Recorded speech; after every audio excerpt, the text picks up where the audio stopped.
Meus queridos, a paz do Senhor, eu sou o pastor Anderson Silva e você está na Academia de Pregadores. Estamos estudando as lições dos jovens nesse primeiro trimestre de 2022, estudando sobre Jesus pela ótica do evangelista João. Na aula de hoje estudaremos a lição de número 6, do dia 6 de fevereiro de 2022. O título da lição é O Terceiro Sinal, o Paralítico de Betesda. Nós estudamos o primeiro sinal, que foi a transformação de água em vinho nas bodas de Caná, em Caná da Galileia. Estudamos o segundo sinal, que foi a cura do filho do oficial do rei, a palavra que Jesus disse que promoveu a cura do menino. Ele estava em Caná da Galileia, mas o menino estava em Cafarnaum, cerca de 24 quilômetros de distância, e na hora o menino ficou curado. E hoje vamos estudar sobre o terceiro milagre, que foi a cura do paralítico de Betesda. Nós vamos aprender na lição de hoje, ou continuar aprendendo sobre essa revelação progressiva. Nas bodas de Caná, os discípulos creram em Jesus. Na cura do filho do oficial, eu ia falar um negócio totalmente o contrário. Na cura do filho do oficial, eu ia falar na cura do filho do paralítico, misturando o primeiro, o segundo com o terceiro milagre. Na cura do filho do oficial, a família do oficial creu em Jesus. Agora, na cura do paralítico de Betesda, uma multidão inteira está ali. Jesus está se revelando também para uma turminha ali, bem complicada, que vai inclusive persegui-lo. Mas ele vai fazer um milagre num sábado, que era assim, algo que a lei dava um veredicto de morte quase. Mas Jesus vai executar um grande milagre. O texto principal está em João capítulo 5, versículos 8 e 9. Jesus disse: levanta-te, toma a tua cama e anda. Logo aquele homem ficou são, e tomou a cama e partiu. E aquele dia era sábado. É interessante que João está fazendo um relato de um milagre. Quando a gente faz a análise do texto hermeneuticamente falando, e a forma como João escreve, é claro, João está contando algo glorioso, não é? Disse-lhe, levanta-te, toma tua cama e anda. No mesmo momento, instantaneamente, o homem ficou curado, tomou a cama e partiu. Aí João termina o versículo fazendo um alerta. E aquele dia era sábado, como que dizendo, vai dar BO, vai dar problema. Isso não é dia de curar os outros, o dia é sábado. É claro que João não está dizendo isso, mas esta era a visão dos fariseus. Esta era a visão daquela turminha que achava melhor deixar o cara paralítico para o resto da vida do que curar, porque curar no sábado quebrava um princípio da lei. Pura religiosidade. Pura religiosidade, que a gente tem hoje nos nossos dias também. Ah, não, Jesus só faz assim. Se Jesus fizer diferente, não sei não, isso é coisa da carne.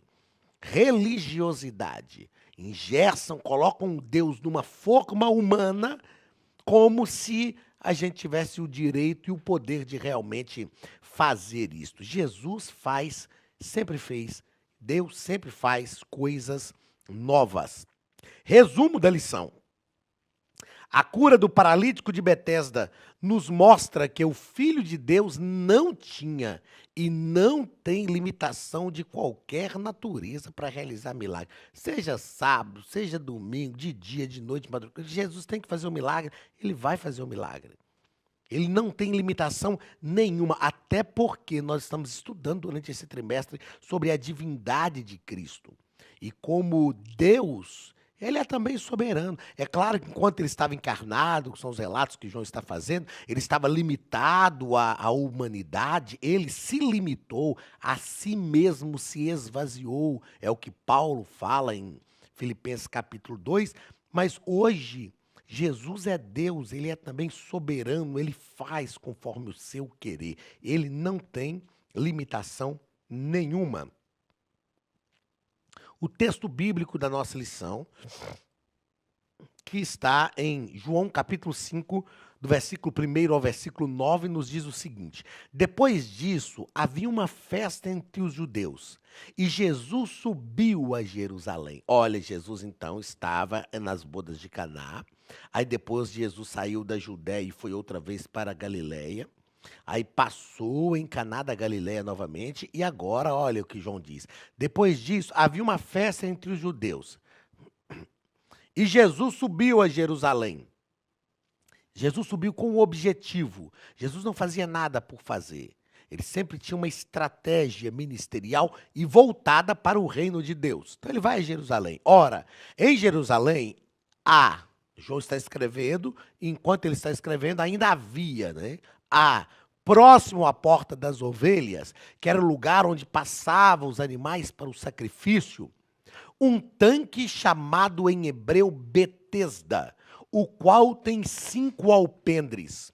Nestes jazia grande multidão de enfermos, cegos, coxos e paralíticos, esperando o movimento das águas.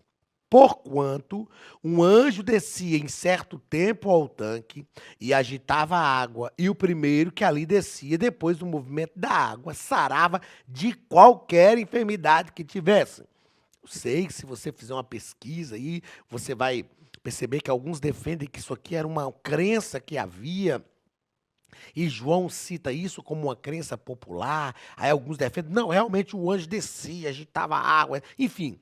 Isso não é importante para a hermenêutica do texto. O que o texto está mostrando é o milagre que Jesus fez. E isso é inverossímil. Ninguém pode negar. Jesus fez o milagre verdadeiramente. Ninguém pode negar. Aliás, isso é verossímil. Ninguém pode negar o milagre que Jesus fez. Esse detalhe contextual aqui, João só citou. Estava ali um homem que havia 38 anos se achava enfermo. Essa história, é claro que possivelmente João teve essa informação depois. Jesus não chegou e perguntou para o homem quanto tempo ele estava enfermo, ou alguém falou com Jesus, enfim. E Jesus, vendo este deitado e sabendo que estava neste estado havia muito tempo, como é que Jesus sabia? Eu acredito que pelo contexto daquilo que ele viu ali. Talvez muita coberta, muito pano, talvez muita coisa que... o contexto daquela situação do homem. Jesus se aproximou dele e disse: queres ficar são? Jesus faz uma pergunta para ele. E ele não responde, não dá uma resposta direta.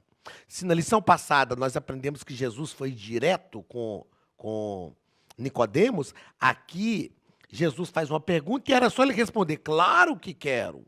É lógico que eu quero. Eu estou aqui buscando isso. Tem 38 anos que eu estou aqui almejando isso. Mas esse homem apresenta a dificuldade humana que ele tinha, que é muito típico de nós humanos. Jesus pergunta: você quer que eu te faça algo? Quer que eu resolva esse problema? Ai, senhor, o senhor pode até resolver, mas... Aí o que ele responde? O enfermo respondeu-lhe: Senhor, não tem homem algum que, quando a água é agitada, me coloque no tanque.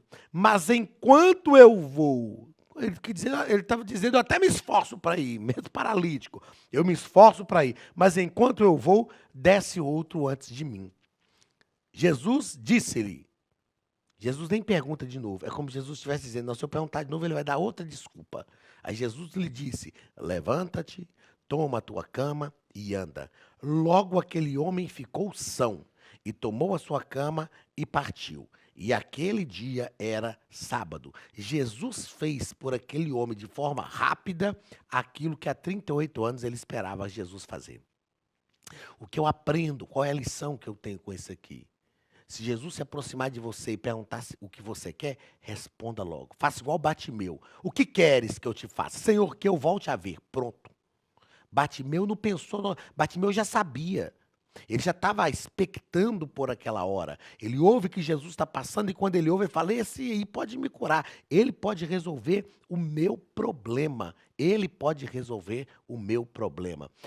Nós precisamos aprender algo magnífico com isso aqui. Aprendamos uma coisa com a atitude deste homem. Jesus chegou para ele e perguntou se ele queria ficar curado.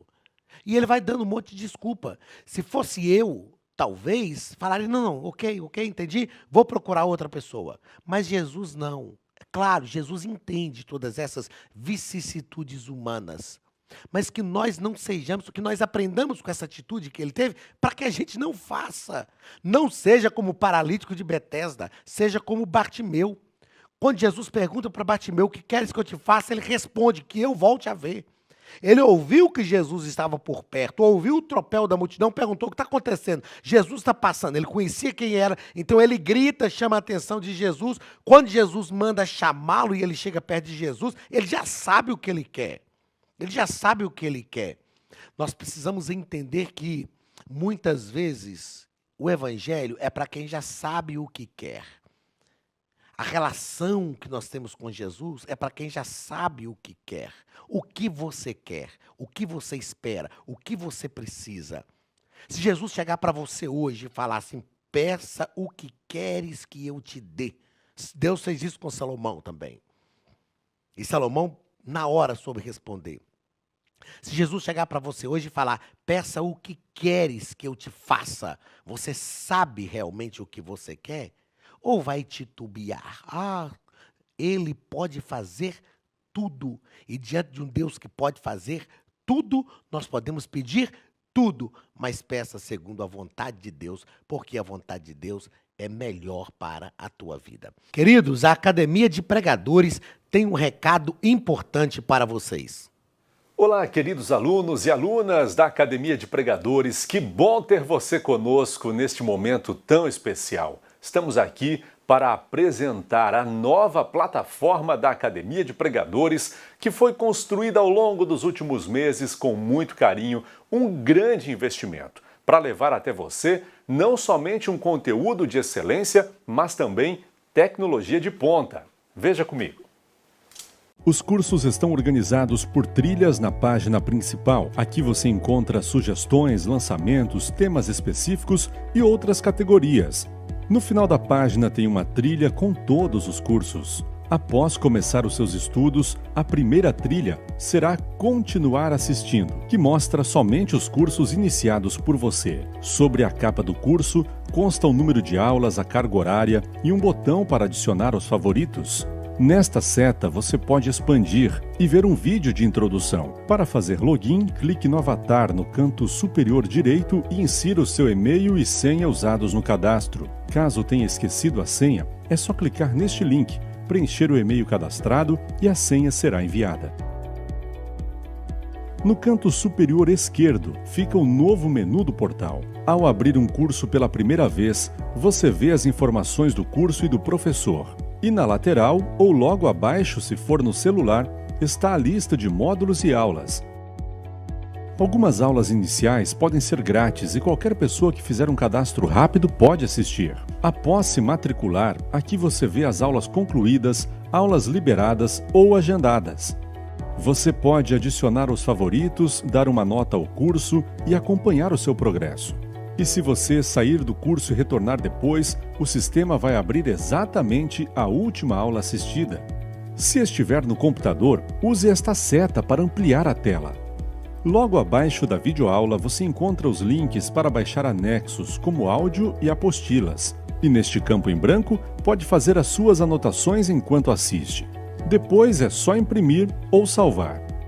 Quando terminar o curso, clique no botão Emitir meu certificado e ele será gerado automaticamente no mesmo instante e sem custo.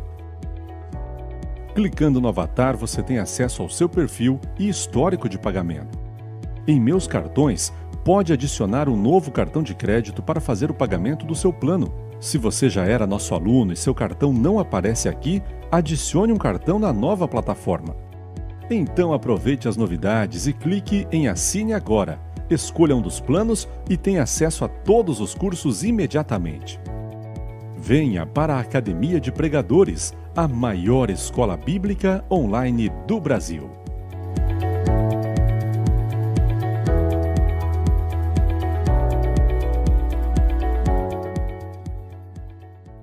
No primeiro ponto, o nosso comentarista vai tratar de volta a Jerusalém. Jesus está então de volta a Jerusalém e no centro do judaísmo, no lugar onde o negócio ferve. Aí João já está avisando, Jesus curou no sábado, no meio de todo mundo, no meio de uma multidão, pertinho da turminha da cúpula. É como se eu estivesse falando, esse negócio vai dar BO, isso vai dar um problema. Mas Jesus volta ao centro, volta a Jerusalém, ao centro do judaísmo. Ele vai no tanque de Betesda, o lugar onde tinha enfermos. E ele vai ali para quê? Para que Jesus está indo entre os enfermos? Para realizar milagres, para demonstrar o seu poder, para fazer com que as pessoas entendam que o Filho de Deus se encarnou, está ali para solucionar problemas, para tornar a vida das pessoas melhores. Isso é o evangelho na nossa vida, gente. Jesus chega na nossa vida para resolver os problemas, para tornar as coisas melhores. Mas olha o que Jesus fala com o homem. Levanta, toma a tua cama e anda. Jesus fala com ele, eu vou te curar, mas tenha atitude. Tenha atitude. É isso que nós precisamos entender. Depois, terceiro lugar, a crença no milagre. Os milagres realizados no tanque de Betesda podem ser perfeitamente compreendidos como uma manifestação da misericórdia de Deus com a multidão de enfermos daquele tempo. Nós precisamos crer, como nós já falamos aqui na aula passada. Às vezes nós não recebemos o milagre pela nossa falta de fé. Não é a nossa fé que faz o milagre, é Jesus. Mas a nossa fé nos deixa abertos para receber este milagre que Jesus faz. Segundo ponto, uma longa espera. Uma longa espera. Primeiro parágrafo, um conhecido de Jesus. Esse homem estava ali há 38 anos. Um conhecido de Jesus aqui, porque Jesus chegou, Jesus encontrou esse homem que era anônimo, que estava há 38 anos ali. Aí João inclui em sua narrativa uma informação relevante para o propósito da sua obra, ao dizer que Jesus sabia que aquele homem estava enfermo há muito tempo. Ele não sabia quanto tempo. E eu repito, quando a gente olha para o contexto da passagem, ao que tudo indica, aquilo ali não era alguém conhecido da família, um amigo. Não. Jesus olhou e pelo contexto ali da situação, Jesus sabe que ele está ali há muito tempo. Outra coisa importante que nós entendemos também é que o Espírito Santo agia sobre a vida de Cristo. E assim como o Espírito Santo pode agir sobre a nossa vida também. E isso faz com que a gente compreenda a realidade do outro. O Espírito Santo nos revela a realidade do outro. Segundo parágrafo deste segundo ponto. No dia de sábado, era um dia inapropriado para curar, de acordo com a lei. Porque para Jesus não existe dia inapropriado para curar. E os judeus interceptaram o paralítico e disseram, é sábado, você não pode carregar a sua cama. O paralítico dá uma resposta para eles, dizendo, ó, o homem que me curou mandou carregar a cama. Eu anotei aqui o seguinte, será que fatos semelhantes acontecem em nossos dias? Gente que não faz nada para o bem do outro, mas quando vê que alguém fez, vai interceptar a pessoa, vai questionar a pessoa. Tem gente assim nos nossos dias. Gente que não faz nada na igreja, não faz nada na obra de Deus. Aí quando você faz, você vai, por que você fez? Eu falo que essas pessoas são os efraimitas. Quando Gideão guerreou contra os midianitas, Gideão era da tribo de Manassés, e a tribo de Manassés fazia divisa com a tribo de Efraim. Gideão não chamou os efraimitas para guerrear, mas os efraimitas sabiam, a tribo de Efraim sabia, porque eles faziam divisa e eram irmãos. Efraim e Manassés eram filhos do mesmo pai, então eram da mesma descendência. Eu acredito que ninguém quis guerrear, porque falou, não, essa batalha aí é batalha perdida. Gideão, esse menino guerreando. Aí quando Gideão venceu os midianitas, os efraimitas disseram, por que você não nos chamou para guerrear? E a Bíblia diz que contenderam com ele. Irmão, o que tem de efraimita na igreja? O cara não faz. Aí quando você faz, ele vai te perturbar a sua vida porque você fez. Esses fariseus aqui, ó. Eles não fazem nada para curar o rapaz. Aí o rapaz agora tá curado. Rapaz não, o senhor. Porque se há 38 anos ele estava ali, já era um senhor. O senhor está curado. E eles vão falar: "Ô, você está carregando a cama? Por que você está carregando essa cama? É sábado, não pode carregar a cama." Meu irmão, para quem foi curado, seja sábado, domingo, dia santo, feriado, ponto facultativo, qualquer dia, ele não quer nem saber. Ele só sabe que quem o curou mandou ele carregar a cama e ele vai carregar essa cama o percurso que for necessário. Existe esse tipo de gente ainda em nossos dias, infelizmente. E terceiro parágrafo do segundo ponto, vivendo a graça de Deus. O ex-paralítico foi censurado. Ele recebeu a censura dos judeus e simplesmente respondeu: "Aquele que me curou, ele próprio disse: toma a tua cama e anda." Ou seja, ele entendeu que a autoridade espiritual de Jesus estava acima de qualquer limitação formal da religião judaica. Esse camarada é, no mínimo, inteligente. Se ele não for espiritual, ele é, no mínimo, inteligente. Ele não quer nem saber. Jesus curou, mandou ele carregar a cama, ele vai carregar mesmo. Ainda que o sinédrio inteiro fala que não pode, ainda que os fariseus falam que não pode, ele não quer nem saber. Ele está curado. E, na verdade, quando ele carrega essa cama, ele demonstra, ele dá publicidade a esta cura. Imagine aquele camarada carregando a cama, era dia de festa, aquele monte de judeu em Jerusalém, muita gente sabia que ele estava ali, eram muitos anos, eram quase 4 décadas, 38 anos naquele lugar, quanta gente já tinha passado, já conhecia, já via, quanta gente dava esmolas continuamente para ele, e agora ele está carregando a cama. Isto deu publicidade, notoriedade ao que Jesus fez, e isso produz uma revelação de Deus, do Deus Filho agora, da divindade de Cristo, do propósito de Cristo como Messias, não só para os seus discípulos, não só para a família de um oficial do rei, mas para todo o povo de Israel. Terceiro ponto, revelando-se a uma geração iníqua. Primeiro parágrafo, o quadro espiritual dos judeus. E o comentarista diz que a cegueira judaica era realmente muito grande, mas havia também muita maldade no coração deles.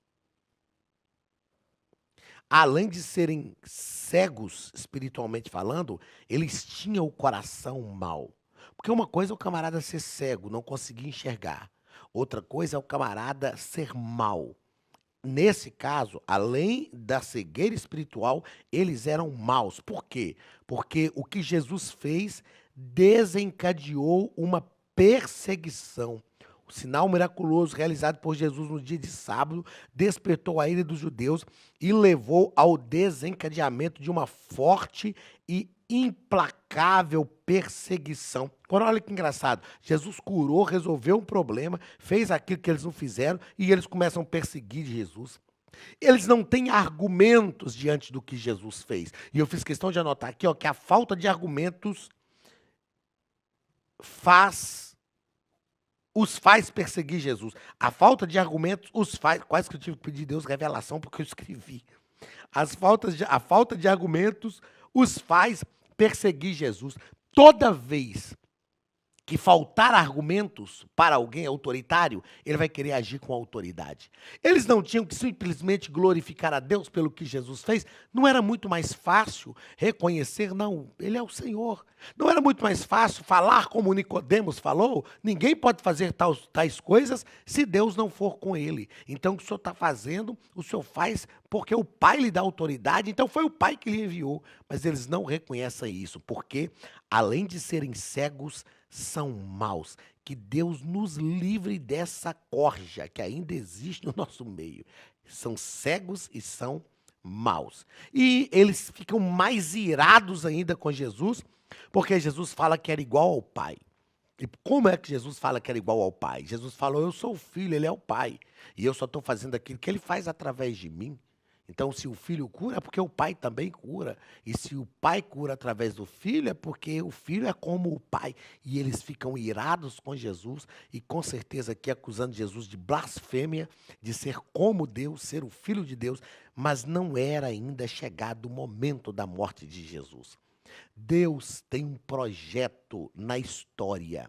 E não era o tempo de Jesus ser levado ao Calvário, ao Gólgota, ao madeiro. E por isso eles não conseguem matar Jesus. Fique tranquilo, porque o plano de Deus na sua vida vai se cumprir. E todas as coisas vão acontecer dentro do projeto, do plano de Deus. E fique mais tranquilo ainda, porque você nem vai precisar ir para a cruz. Porque Jesus já foi no seu lugar. Que Deus te abençoe e que nós possamos, através deste milagre que Jesus fez, aprender que, sobretudo para mim nessa lição, se Jesus chegar para você e perguntar o que queres que eu te faça, saiba responder instantaneamente o que você quer. Jesus tem todo o poder nos céus e na terra e tem poder sobre a tua vida e a tua casa. Deus te abençoe, um grande abraço e até a semana que vem em nome de Jesus. Estude a Bíblia Sagrada de forma simples, pela internet, mas com profundidade. Desvende os mistérios da palavra e transforme completamente seu conhecimento bíblico e sua vida ministerial. Este projeto inovador, inédito em língua portuguesa, reúne alguns dos melhores ensinadores da atualidade para capacitar a igreja e preparar líderes. Já são milhares de alunos em 48 países que estão desfrutando de aulas espirituais e cheias de revelações. Na Academia de Pregadores, você vai encontrar professores que são referência naquilo que falam, preparados para ensinar. Nomes como Elianai Cabral, Cláudio Gama, Alain Prisotti, Napoleão Falcão, Carvalho Júnior, Benhur Lopes, Josué Brandão, Elias Torralbo e muitos outros. Cursos com certificados, reconhecimento e conteúdo de excelência. Tenha acesso ilimitado a todos os cursos pagando apenas R$ 49,90 por mês. Veja as aulas pelo computador, pelo tablet ou no celular, numa moderna plataforma digital, no horário que quiser. Você ainda pode rever as aulas sempre que precisar. Aproveite esta oportunidade e faça parte da Academia de Pregadores, a maior escola bíblica e teológica online.